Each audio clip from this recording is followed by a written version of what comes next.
Need to sign out of Roblox on your phone?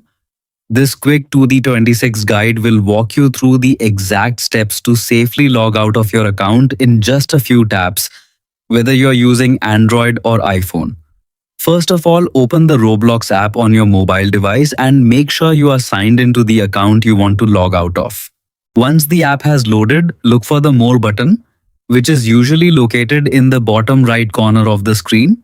This button is represented by three dots or a similar menu icon depending on the app version. After tapping the More button, scroll down through the menu options until you reach the bottom. There you will see the Log Out option. Tap it once and a confirmation message will appear on your screen to make sure you really want to sign out. Select Log Out again to confirm your choice. Once confirmed, Roblox will immediately sign you out of your account and return you to the login screen. From there, you can sign in with a different account, create a new account, or simply close the app. Logging out is useful if you are using a shared device, switching accounts, or helping keep your account secure. By following these quick steps, you can easily log out of Roblox on any phone in 2026 without any hassle.